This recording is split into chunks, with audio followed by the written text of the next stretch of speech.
was actually probably pretty difficult in this debate that you're about to have, right? And the 2AC is going to have a lot of different options. So the 2AC happens in the debate. If you stick with your pre-round block division, you're potentially screwed. You potentially got nothing and you will have lost the debate, because if you get too locked into that, then you're not going to be able to adjust to the debate, because the debate actually happens. We can only control too much. Somebody was asking me earlier if I thought people could take prep time in the middle of a speech. Meh, I'm undecided, mostly because I'd be super jealous that I don't get like coaching timeout. Like when I watch March Madness, I'm so jealous of the coaches that get to call the 30-second timeouts. I'd love to be able to do that and be like, no, really, you should have been making this argument. And so the point that I'm trying to make to you here is you've got to adjust to what actually occurs in the debate. You can't just let the debate happen, okay? Uh-huh. First of all, Peppers, scholarship, Peppers, Western, and PKers all over the job. Okay. Second, You just got sniped. on the prep time question, I would like to point out the 1R should never, ever take prep time unless 2N needs them to do something. Okay? And I, as a personal rule, I know your practice today, when 1N takes an unsolicited amount of prep time, I may or may not probably force them to wear a dunce cap. The rest of the debate says, I took prep time for the 1R. That's because 1N should not listen to 2 and C.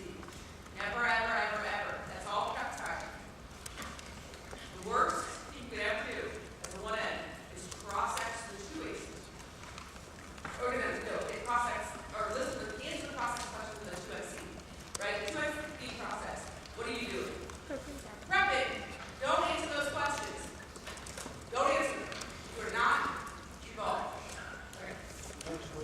Because the other thing too, right, is you are adding to that like loser reputation that 1NRs get if you take the prep time, because you just had all of the 2 and C prep, all of the 8 minutes, and all of the cross-X. That's a whole lot of prep time. Now, sometimes I tell my debaters that they should, especially if they have a particularly undercovering 2 and C that sort of always has a couple of cards left over, or always has something that the 1NR needs to clean up, you should prep your 1NR so that you have maybe 20, 30 seconds to spare where you could either read additional cards for the arguments you're going for or be able to clean up after the 2 and C, because that sometimes happens, okay? Now, an additional thing about the block division conversation, this is also the moment where you need to decide to kick or not to kick. That is the question. To kick or not to kick, that is the question. What do you think I mean by that? Somebody over there in that section. They're not speaking to me now because I called them out earlier. That section, somebody, what do I mean? What do you think I mean when I say to kick or not to kick? That is the question. Yeah? You have to choose what you're actually going to go for. Yeah, ish. So in the beginning of the conversation about block division, you need to make a decision about whether or not the 1NR or the 2 and C is going to be responsible for kicking something in the debate or in the block, right? Whether they're going to actually try to get themselves out of something. We'll talk about how to do that when we talk about counterclaims and disads here in just a second. All right, any questions or additional comments from anybody about that preliminary sort of stuff about the block? Flowing clash, line by line, block division key, got to talk to your partner. I know, you like actually have to speak with them. This, by the way, also means that you should be geographically close to your partner in the debate. I know, it's kind of sometimes hard, but you've got to be geographically close. What do I mean by that? Sean, what do I mean by that? Yeah, now, what do you think that means? Does that mean across from him, next to him? What do you think, Sean? Yeah, next to them I think is probably the best option so that you can actually have those conversations in a way that aren't disruptive to other people and like what some of you are doing right now. All right, so a couple of things about the block. You definitely want to debate the case, right? Have you all started to hear this as sort of a theme, like everybody has said debate the case, right, on the app or the net? This is an underutilized tool, particularly in high school debate, I think, because we're like, excellent, let us have a counter plan, it'll be awesome. And then we forget that there are implications to the case debate, to that counterclaim. What do you think would be one of the reasons, for example, in a debate where there's a counterclaim, what would be one of the reasons why you would want to attack the solvency on the case? Anybody, any section. Francesca, speak more of that. If you were to attack the affirmative assault on someone, that the reason you look to be punishment and not assaults that are Yeah, I mean, I think you're on the right track. I mean, the other really like important thing to remember is like you gotta like keep it real. Okay? The negative is probably not gonna win 100% of the solvency on the counterplan. Because when the ACT was constructing their 1AC, they picked their plan text and they picked their solvency because like they knew that's what they were gonna do. Whatever your counterplan is, it is gonna be probably pretty difficult for you to solve 100% of the advantages, okay? As a result of that, what you are trying to do is, if the affirmative in the 2AC, everyone look up here, if the affirmative in the 2AC has brought your counterplan solvency to here, in the block, you want to make sure that you keep the AF solvency about here, or maybe even below, so that you can say out loud in the block and in the 2NR, look, the counterplan may not solve 100%, but neither does the AF, right? And you're making those sorts of comparisons. Now, this is also important because another phrase that I think needs to be included into like every speech, but particularly the block, is even if they win. Even if they win. This is more this like keeping it real kind of thing. I don't need to burst anyone's bubble, but is in fact the case, you're not going to win every argument that you make in a debate. Just breathe through it, not in a hyperventilating way, but in a like soothing way. I'm not sure I believe that. This is like, it's just true. Now, the important thing for you to do then is to help to set up for the judge, how does the judge compare those arguments that you have or you haven't won? And the way to do that is to set up that comparison embedded in the way that you are framing things by saying things like, even if they win, that the affirmative solves more than the counterplan, we still win because. Do you see, like, I know where some of you debate, and where some of you debate, you do not want the judges to be left to their own devices. You just don't.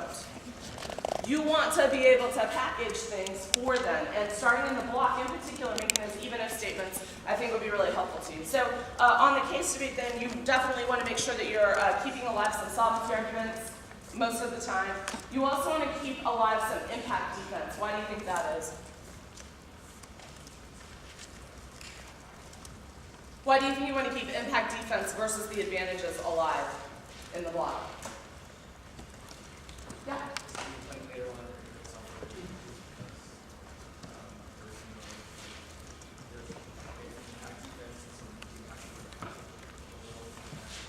Yeah, you're definitely on the right track. We're playing a warm hot game via like a warm sunshine. Yes. The reason why you want to keep impact defense alive is because if you are trying to win your impact to your disad and you're trying to win that your counterplan solves better, if there is a solvency deficit, you don't want very much of an impact to that, right? You don't want to actually look at them at the end of the debate and they have this super big, ginormous existential risk of an impact that you maybe don't solve as well as they do. You're going to lose the debate then. So you want to keep alive that impact debate as well. All right, questions about debating the case? Okay, disad debates. If you are in my lab, then you should all have your hands up after this question. You ready? What are the 3 R's? Danielle. Refuse. No. No. No. No. No. Reference, Yeah. refuse, and then read more cards. Yes, very good. I will add to this explanation a little bit. The 3 R's are reference evidence already read, refute their arguments, and read evidence if necessary. Reference evidence already read, refute their arguments, read more evidence if necessary. If you apply the 3 R's to every 2AC argument on a disad, you're going to come out really far ahead. And what I mean by reference evidence already read is, I just mean to extend it, I don't mean to reread it. How many of you have ever been in a debate where somebody has like reread evidence? Okay, there's a shocking number of you that just raised your hand. So you don't want to do that, but you do want to stand up and say, you know, 2AC number 1, they say non-unique, extend our API evidence. It says that Obama's going to win the election. Second, Their Smith evidence is unqualified because Smith was random blogger. I know because I'm Smith, I wrote the evidence. Surprise. 3. 3. I will now read more evidence that says that Obama is going to win the debate. Okay?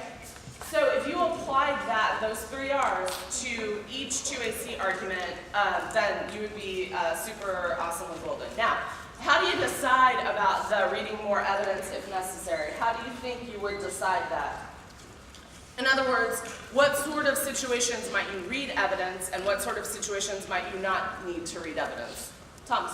I think if you've already answered it with evidence, obviously you wouldn't want to read evidence again, and depending how great the card is, if it has a lot of clear warrants and flushed out technology, you're gonna want to provide counter evidence to that. But if it's just a claim, maybe a shadow warrant, analytics. Yeah. So one way to decide if you're going to read evidence is the quality of their evidence. Do you need to beat it back with additional evidence? What might be another way that you would decide whether to read evidence on a particular argument or not?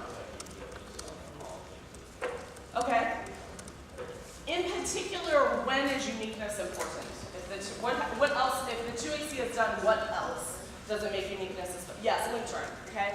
Now, what do we know about link turns? What kind of argument is that? Is that offense or defense? It's offense.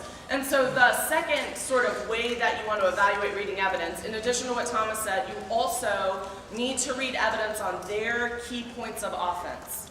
Need to read evidence on their key points of offense. Now, if it's a link turn, that means uniqueness and the link turn, right? Those 2 things go together. You've got to be able to, beat back both of those things. If it's an impact turn, then you just need to you could read evidence elsewhere, but you also want to read evidence versus the impact turn, right? This is how the app is going to beat you. Don't let them beat you. Or, I'm sorry, if you were in Josh's thing earlier today, I guess they can beat you, but you shouldn't lose. This is the way that you lose, okay? And so you want to read evidence when necessary, and those would be the 2 ways to think about whether it is, in fact, necessary. Okay, I want to talk about handling link turns. We've already mentioned that in the block you would need to read uniqueness evidence. You've got to control the uniqueness. The app is going to try to control the uniqueness. You've got to try to control the uniqueness. And that just means that it's not a card war, right? It's not like, boom, boom, boom, boom, boom. How many pieces of evidence have I read? That's not how you win that. How you win that is by reading evidence that has better warrants. Did you not like my sound effects? I got no reaction. All right, fine. Thank you. I appreciate that. Thank you. So you also then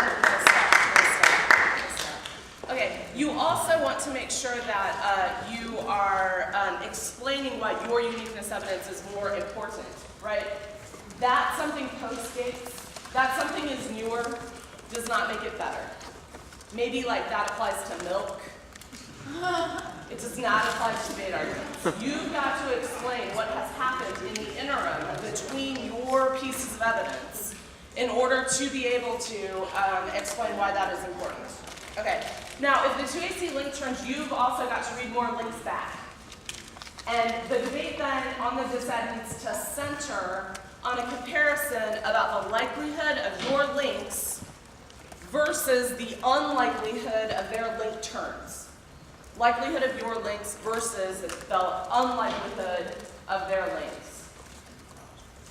And that comparison is really important, and it hardly ever happens. It's like, plan's popular, here's why. Plan's unpopular, here's why. Plan spends money, here's why. Plan doesn't spend money, here's why. There needs to be more comparison about that, and you need to explain why your links are more likely to happen. And the very best way to do this is to be able to make arguments about why your links short-circuit their ability to claim their link terms. What do I mean by that? You got nothing? No idea. What does the word short-circuit mean? There's a fundamental problem. Yes, you people are trying to short-circuit the UNT electricity because you think that then we'll send you back to the darkened dorm. Haha, you are wrong. We will just keep you here. I'm just saying. So short-circuit means that you prevent somebody from being able to access that, right? And so if you can win that your links short-circuit the ability of the app to claim their link term. I'll give you an example. Fiscal discipline, if your link is the plan initially spends money, and their link turn is that it saves money over the long term because it shifts money to, everybody's been using high-speed rail, because it shifts ridership to high-speed rail, then you can make the argument that the initial expenditure of money causes a backlash in Congress, which means that they decrease funding in the future. You never cause the long-term cost savings that exist. Does that make sense to everybody? So that's an example of where the link short circuit the link turns. Okay, impact turn. I'd like to echo what Shelby said. Link turns, I think she said some version of this. Link turns are much more preferable on the app because they are much more specific and you are in a better position to defend them. But sometimes you gotta like impact turn. They say CTBT, they say CTBT good, you say, no, I don't really have any link turns, I'm gonna say CTBT bad. So sometimes that happens. Now, in the block, when they are reading impact turns, you need to do two things. First, you need to make impact defense arguments against their impacts turns. You need to make impact defense arguments against their turns. But buyer beware. So like if you're taking notes, put like big asterisk, big old star, something. Buyer beware.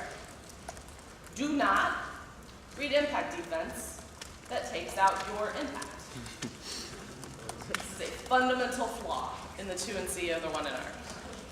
Anna, do not read evidence that takes out your own arguments. By the way, this is also should be true on the case. I think this is going to be a danger this year that people are going to be like, I'm going to read my economy front line versus the economy advantage. I'm going to read me some fiscal D, disad, and then you will have taken out everything. And you're like, I'll go for T. Oh wait, it was investment bank. Okay, so the second thing that you need to do is you need to explain why your impacts are more important or happen faster than their impact turns. Why your impacts happen faster or are more important than their impact turns, right? Same idea as what I just said about the link versus link turns. You need to be making arguments versus impact turns about why your impacts are going to happen first. Right? If they end in extinction, but it's way down the line, and you went in the interim, there is something that causes extinction. Guess what? Extinction is extinction. First time it happens, we're all extinct. That's probably bad. No, extinction is bad, yes. It is. It is.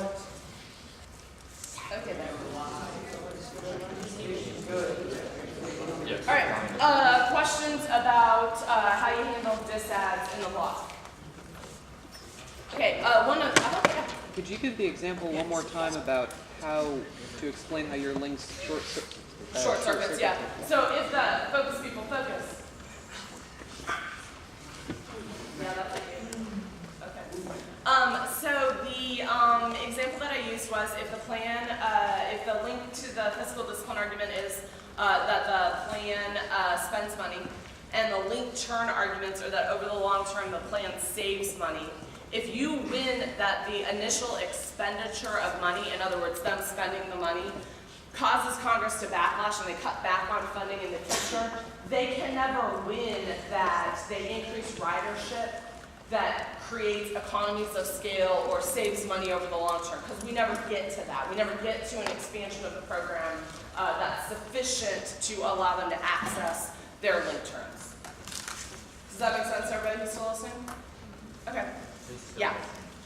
Why did you say link turns were preferable over impact turns? They're more specific. Okay. So there may be people who disagree with that are just like, ooh, DDEV. But I think that it is important for you to think about link turns on the app as being like way more specific, because you usually found them when you were cutting the app cards, and they're going to be way more specific than, you know, an impact turn. Yeah. I definitely can't hear you.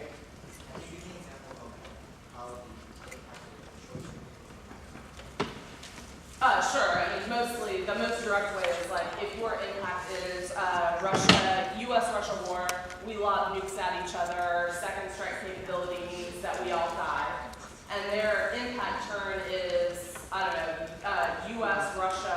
board good because it prevents Russia expansionism into Georgia. The fact that we are all glowing green or melted or whatever probably prevents them from invading Georgia. Does that make sense? Like they can't like get there or whatever. Okay. That example broke down a little bit in the midst of it, but you get the idea. Okay, counterplans. Huh. Perhaps we ought not stab each other. Okay, so counterplans. A couple of things about counterplans. First, answer to answer blocks are also your friends. Answer to answer blocks, yeah. Sure.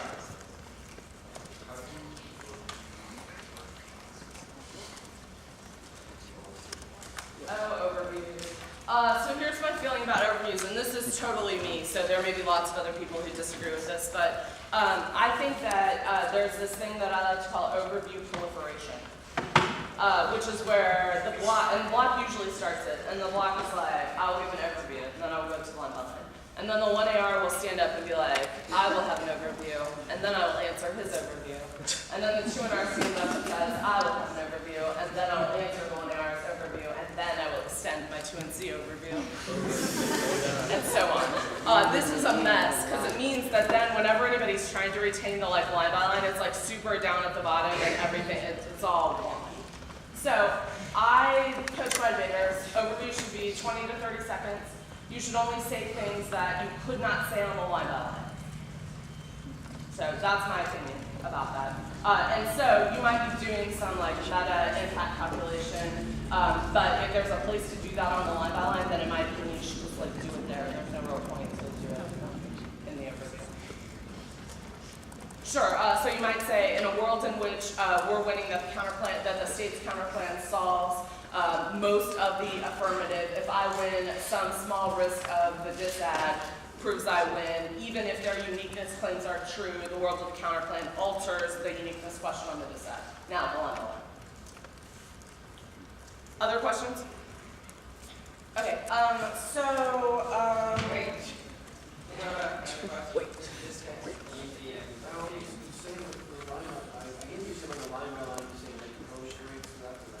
Actually, overviews are what proliferates. Line by line should proliferate. That's an example of a prolif good arc.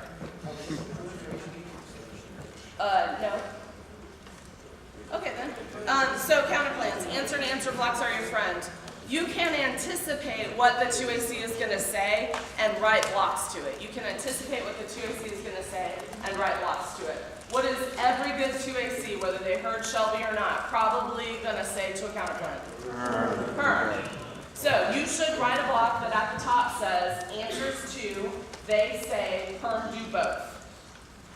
And then you want to have your arguments about why the permutation does not resolve the issues of the net benefit. I really liked that phrasing that Shelby used when she was talking about how to frame the permutation.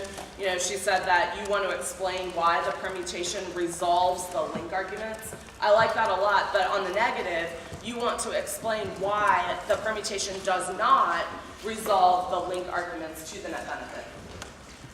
And you also want to make sure that you initiate some theory. You all should be super excited on Sunday. We're going to begin our theory groups.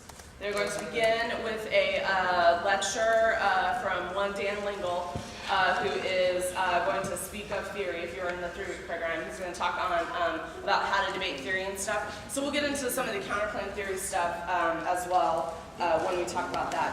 One thing I will say is that sometimes it makes sense to have the 1 in R handle theory. Why do you think I would say that? That the 1 in R should handle theory? Yeah? Oh, because they can't ask you about progress. That might be the case. Again, insert, don't be a cheater, pumpkin eater, but what else? Yeah.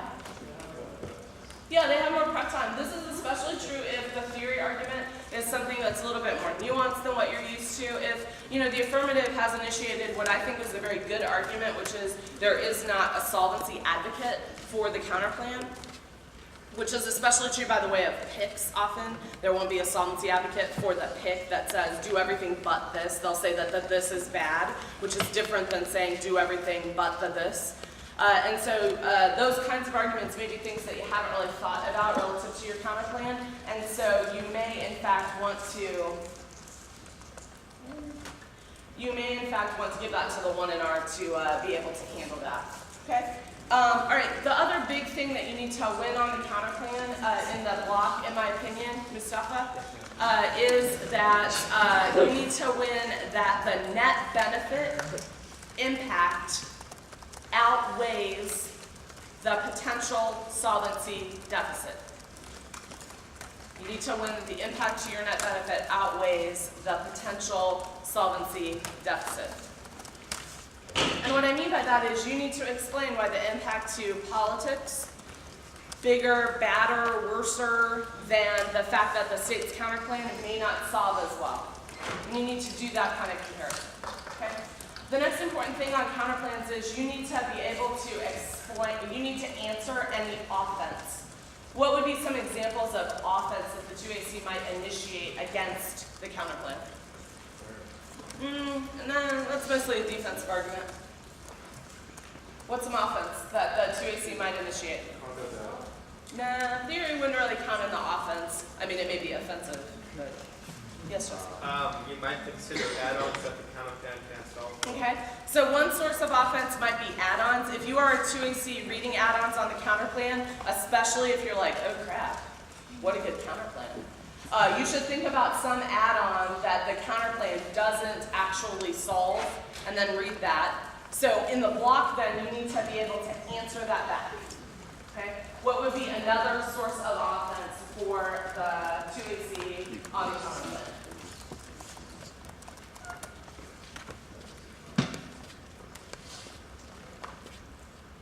Yeah.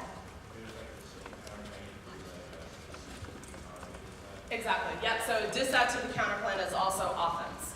Disadd to the counter plan is also offense. You need to answer that. Now, that may sound like super straightforward, but how many of you have ever been in a debate where you just were like, oh, disadd, I got nothing. And then just like didn't answer it. You know you have. Okay, fine. You don't want to fuss up, but I know you have. Thank you.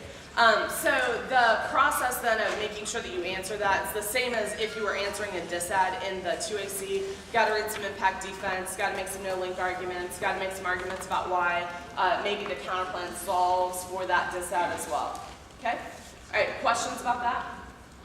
Questions about how to handle the counterplans in the block? Okay, one other thing that I want to say about block division is you need to be sure it is realistic, okay? If the 2N stands up and says, I'll do the case,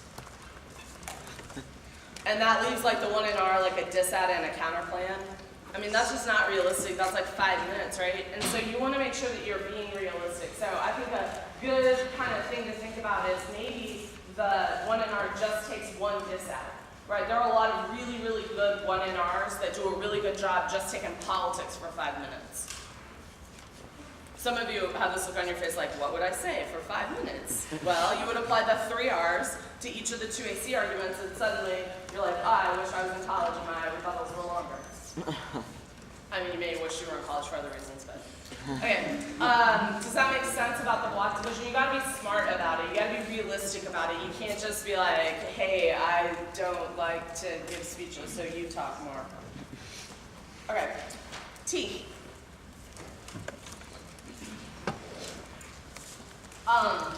You know, Louis said that he thought that the 1NC strategy should include a viable T argument. I think that it is definitely the case that if you have got a viable T argument, what do I mean by viable? What does that word mean?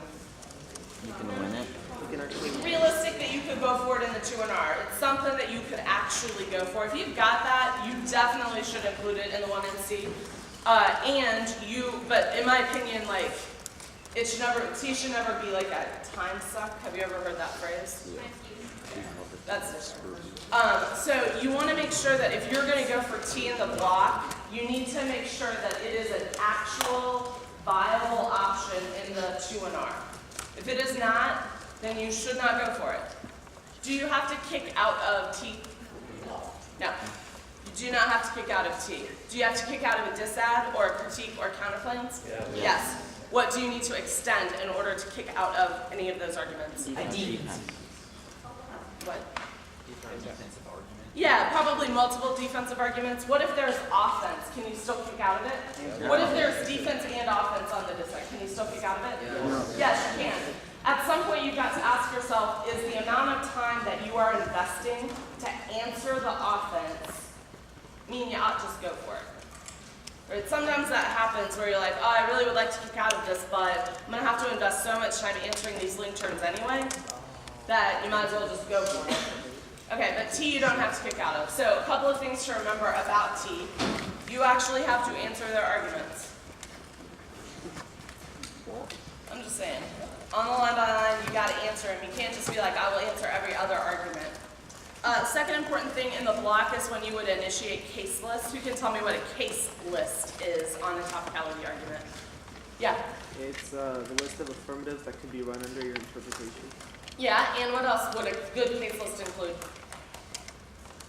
Things that would not be topical. Yeah, things that you would exclude, right? If T is about your vision of the topic versus someone else's vision of the topic, then you want to make some comparison by having a case list that says, this is what my vision of the topic would allow, and this is what their vision of the topic would allow. That would be bad. So you want to talk about that when you're talking about T.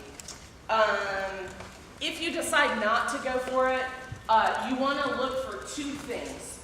The first thing you want to look at the T flow, literally look at your flow from the 2AC and ask yourself, is there something here that could help me on a theory argument someplace else? So if the AF said, predictable education or predictable limits is the most important thing, you should ask yourself, could you use that on the theory debate on the counterclaim? And look for those kind of cross applications. The second thing to look for, even if you don't go for T in the block, is you should look for link arguments. Okay? I'm not saying that you should try to construct the super awesome T double bind. If you are topical, then you link to my disad. If you do not link to my disad, then that's proof you are not topical. I'm not talking about that. But what I am saying is, they may read a card where they're trying to prove that they're substantial or something, where they read a huge, we would cost $50 bajillion, and it would be awesome. You should use that on your fiscal discipline disad. Does that make sense to everyone? So look for those kind of cross applications. Should we also check to make sure they didn't run an RBI? Sure. Other questions? Other questions going once? Other questions going twice? All right. Then we're going to hear from Andy about how to extend a K in the block, and he's going to talk through how you would approach handling some of the 2AC arguments to that. Okay?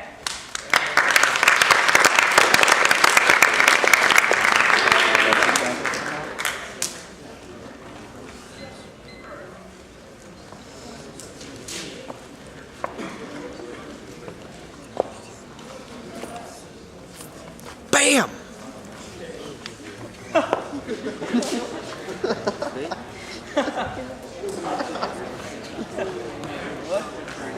What? When the camera is off, the camera is not on. You can't see me.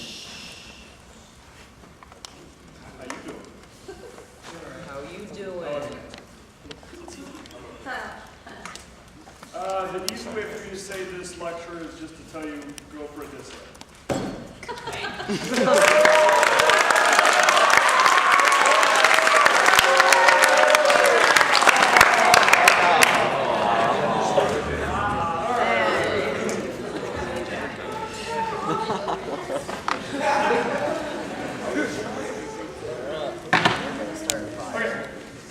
So, RJ talked a lot about specific 1NCs that you want to utilize against specific affirmatives. So we'll keep with the same frame of the K-app, the middle of the road app, and the hardcore right app. The block is incredibly important for developing if you are going for a one-off K, because you have to be able to isolate 2AC strategy and set yourself up to the 2 and R. If you have not figured this out yet, the 2 and R is the hardest feature of the debate. Anybody can tell you otherwise did not do enough 2 and R. It is extremely difficult because you are covering at least 5 minutes of a 1AR while trying to simultaneously predict 5 minutes of a 2AR strategy, knowing that the 2AR will do nothing but lie and try to abuse whatever they are doing to you. That is the entirety of their mission. You have to be able to predicate and predict that. The easiest way for you to give an effective 2NR is to set yourself up effectively in the 2NC. So the most important portion of this is, like I said, to go back to the same reference of what you are dealing with. What K have you picked out to deal with what type of act? If it's a middle of the road act, or if it's a middle of the road act that had a series of preempts, your 2NC should have picked a K that can set you up in that position. Begin to read 2AC strategies. Is the 2AC predominantly trying to link to your K, with either with the middle of the road KF or with just a regular KF? Or are they beginning to impact turn your K? Are they trying to isolate as much of a permutation as they can? Is it, this has to be the alternative that they're going for? Or is it straight case outweighs impact framing that will be the majority of their strategy? Or, likewise, is it going to be like a framework debate? Knowing what type of K you have produced in the debate will also produce an effective ability for you to be able to know how you can deal with that in the quickest way. If you have a K that has a very established series of links to the plan text and is predominantly done to answer the act plan, then it makes a lot of effective sense for you to be able to have a lot more leniency on the framework debate because it is about the case. You aren't dismissing the content of the case. If you have a bigger ontology app that is just answering the representations inside the advantages, then you know you have to spend more time on the framework debate. Know the weakness of your position. Is your alt strong? Is your alt strong? If it's not strong, if it's a weak alt, you need to make sure that you're effectively covering that inside the 2NC. Begin to project forward in a couple of different ways. But remember this, the 1AR, for a lot of judges, is still functionally treated like a constructive sometimes, especially after you've extended one big one-off K along with a big case debate. The 1AR will take advantage of new arguments if you provide them that opportunity.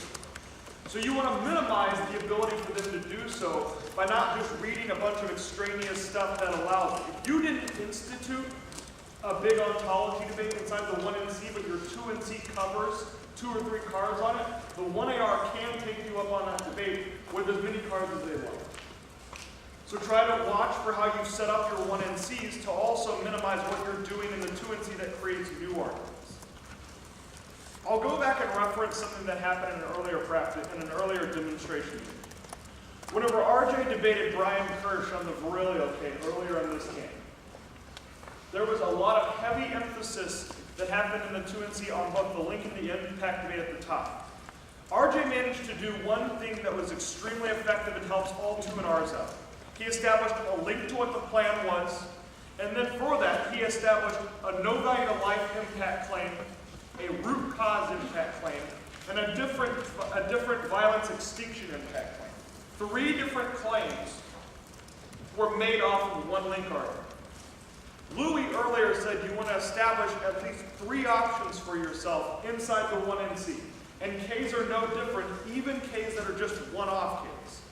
But the 3 options differ depending on what you do. The 3 options can be 3 different series of impact scenarios that you're establishing and defining through your one link debate. So after the 1AR, you read through which impact scenario did the 1AR mess up? Did they mishandle a value to life debate?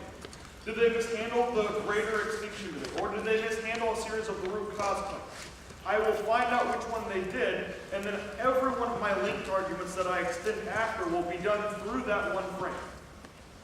Reminder, you have 5 minutes for this speech. You had 8 to 13 minutes in the last speech to go through this case. You clearly cannot go for every link and impact. So you have to pick the most strategic ones. RJ set himself up for a 2NR that could go for one impact frame depending on what he can get people to drop. It's a very effective way to recreate the third option. One thing that I think that is particularly productive, especially when going for a big one-off K, is that you have to remember there is one rule that is kind of set in judges' minds, and that is that your alternative should try to remain as stable as possible from what the 1AC alternative is. With that being said, that does not necessarily mean that your link arguments cannot fluctuate or be different. There's a big thing that a lot of people do, or that I coach people to do, which is called the 2NCK. The 2NCK is, I will always have whatever I've defined as my 1NC with the big alternative, and that alternative can encompass a lot of different mini Ks. So a 2NCK for like, let's say it's the Virilio K, and then you have this other one that's like, but here's a bunch of stuff that are like reps of the environment bad that I can drop inside. There's no reason why the Virilio K necessarily solves that, but the Virilio K doesn't link to it as well. You can establish that secondary K to try to push pressure onto the 1AR. If they impact turn it, it doesn't necessarily provide as an overwhelming advantage for them because the rest of your K can still hold off whatever is happening. There's nothing that the impact turns do to a secondary K that will take out your alternative. Oh.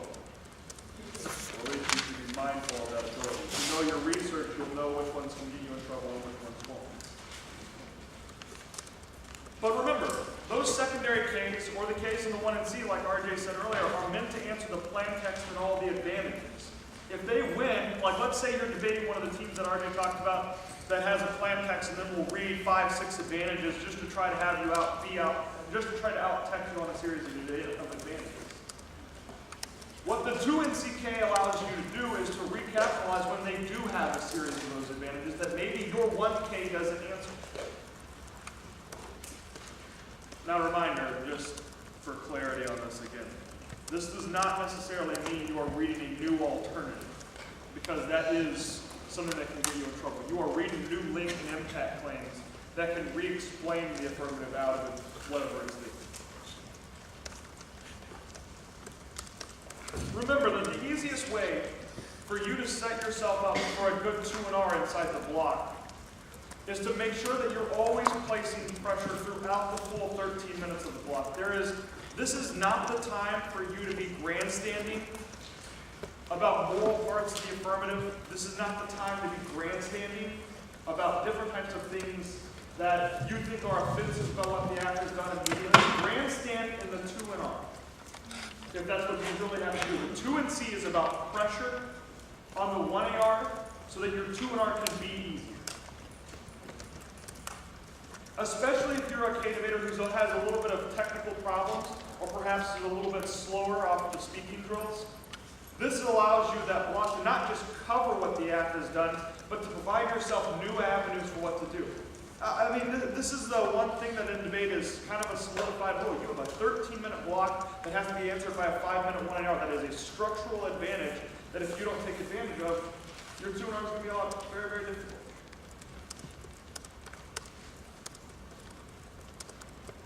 The 2NC, you should be, after you have read the 2AC strategy and then identified what you should do, you should have a conversation with your 1-R about 2 different things. The conversation with the 1-R outside of the, ordinary, here's what you're going to cover, should be, here's what I want the cross-section of the 2AC strategy to go down as. Here's what I want you to focus on because this is what I think the 2AC is leading into, and I want to be able to head that off. Another one is that you should discuss with the 1-R what you're going to do inside the 1-R to place pressure.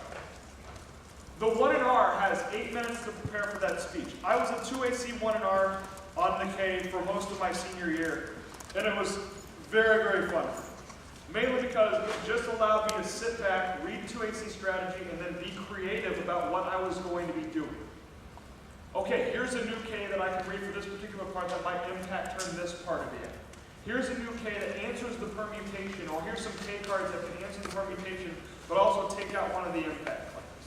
Here's some more stuff that I do. Oh wait, this team has only read C, the political arguments. Here's another series of Ks of that will complicate that. Remember, your 1-R doesn't get a cross-examination, so it places a lot of pressure if you can get out the right amount of things on it. Now don't be, like sometimes 1-Rs can be kind of flipping and annoying. And what I mean by that is, Some people inside the 2 and C will be like, my 1R is just going to take the permutation, and then the 1R reads like a million cards. That's not something that's particularly bad to do, but it's something that is kind of annoying to watch just because it's like, they're not really covering anything, they're just kind of reading, there's no interaction with evidence. You want to make sure that your 1R is very, very definitively taking issue with large 2AC claims that they're making as a strategy and not just reading a bunch of cards, but is applying. The best part about the 1R is that they have the capacity to be able to read through for longer periods of times 2AC arguments. Something that I got to see out of Oklahoma GW, which was RJ Giglio and Nick Watts, was that for the 2 and C, they did things and structured things a little bit differently than I would have ever thought. The 2 and C began large portions of the Lincoln Impact debate that would articulate and identify whatever it was interacting with the case, or would have the big case debate inside the 2 and C. Because hopefully your 2 and C can define and carve out the topic in a way that they know the case debate very heavily. What this did was allow Nick and the 1 and R to free himself up a lot of time to spend extra time reading through, finding double turns that their K authors had had.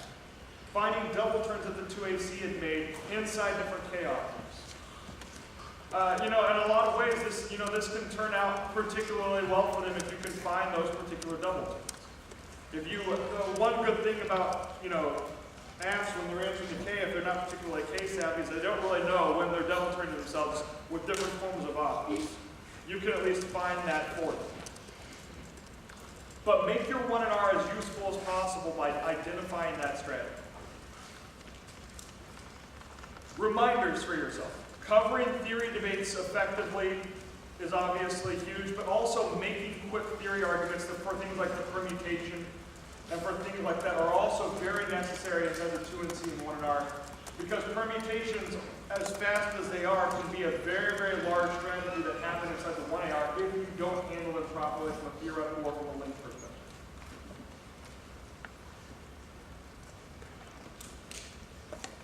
We have 19 minutes before 5 o'clock. I know it's like the Q&A. That's fine. They can say till 5:30. So, What? I told you that earlier. Are you learning stuff? Raise your hand if you have learned something today. Oh, yeah. Okay. We're still gonna learn stuff at the end of the debate. It'll be awesome. Cool. We've already. yeah. How do you split the block if you're doing one-off case? Well, I just kind of told you one different way that one team had that had a lot of success with it, which was to have the 2 and C do quite a bit of case debate and then begin large amounts of the link and the impact work, because it allows the 1 and R to take more of those substantive claims and kind of move through them quickly because they've identified that out. That's definitely one way to do it. I'll go ahead and say this. It's a good practice to do things like separate a permutation or a case out weighted debate so that you can kind of identify more of those.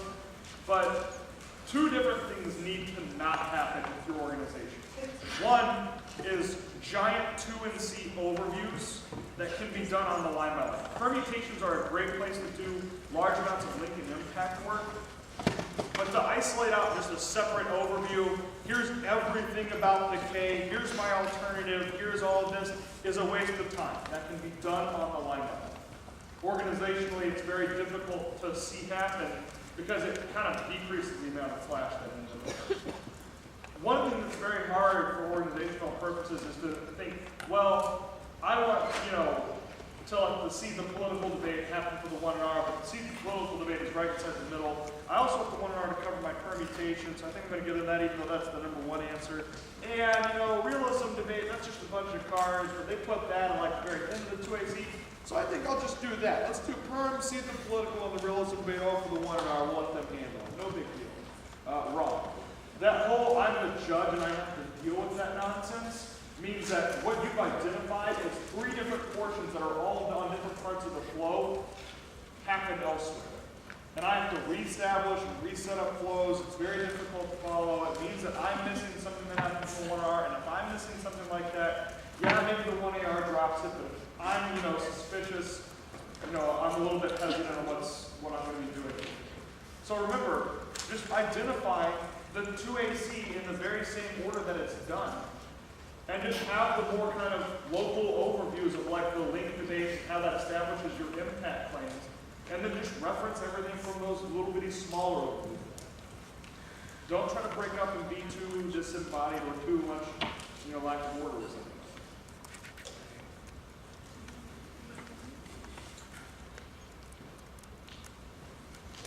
What do you think about splitting up the next block, like putting 8 minutes of the 2NC, 8 minutes of the 2NC on the K, and then 5 minutes on Ks? It obviously depends on the amount of case and if your 2NC can cover. Two different things have to make sure. You're wanting to obviously get lots of pressure so that you can effectively use the block, but you're also wanting to cover. If your 2NC can cover the K in 5 minutes, then have them do that so they can create extra pressure. If they have to have, like let's say, sometimes, let's say your 1NC had the K and then had like 3 minutes of case debate on each one of the advantages. They kick out of 2 advantages, overcover 1 advantage, make sure they got the case debate, and then the next thing you know, they're back on the K and they're just loading up K answers. 8 minutes might not be enough. A lot of that just comes off of what's happened. And that's why it's really important to not be the K team that's like, well, here's our defined roles. I'm only going to do 8. I'm going to do all the K attended 2NC.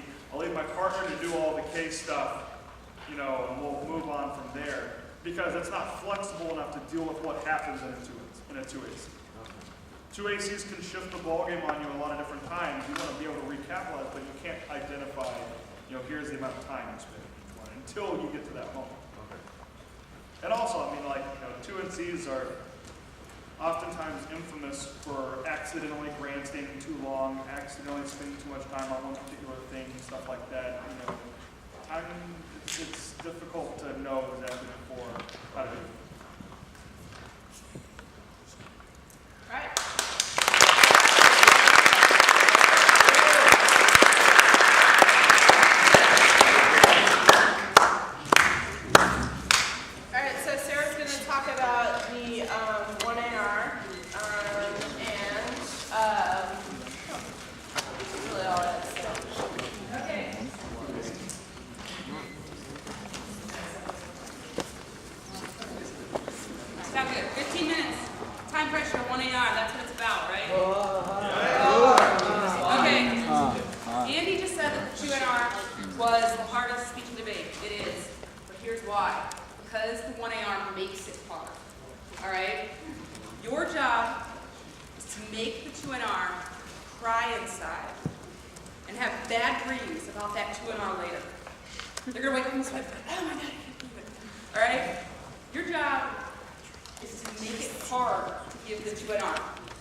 in your sly ninja way, which is don't let the 2NR know what the 2AR wants to know, what the 2AR wants to go for, but you need to keep it in the 1AR, right?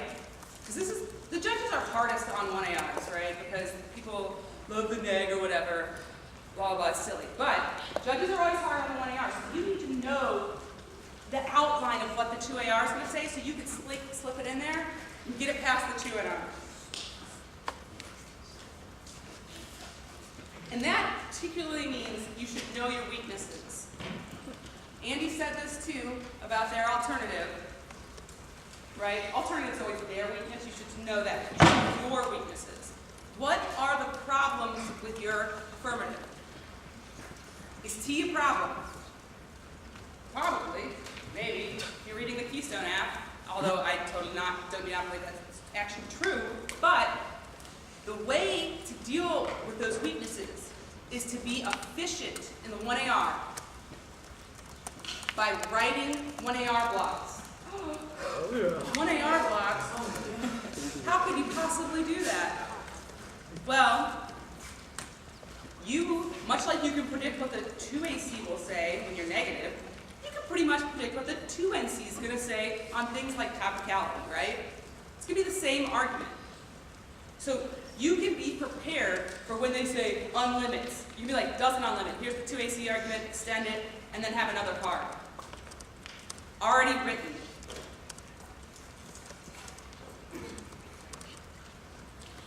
All right.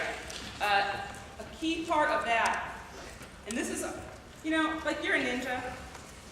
So ninjas kind of have to be okay with being a little tricky, right? So Andy's like, oh, the 1AR may make new arguments. Yeah, the 1AR is going to make some new arguments. Be okay with that. Read cards where they messed up. Don't just read cards for the sake of reading cards. But when you read a card, you know what that does to the 2NR? He has to, or she has to read it. That, well, if they don't read it, then they're probably going to lose. But if they have to spend the time reading it instead of prepping the 2NR, that's another thing you can throw in to mess up their already very hard speech. Make new arguments. Make new arguments. Now, they should be like somewhat related to the 2AC arguments. If, you know, hopefully. But make them have to say that's a new argument. You know what that is? When they say that's a new argument? A waste of their 2NR time. When they have to explain why your argument is new, what does the 2AR have to say to respond to that?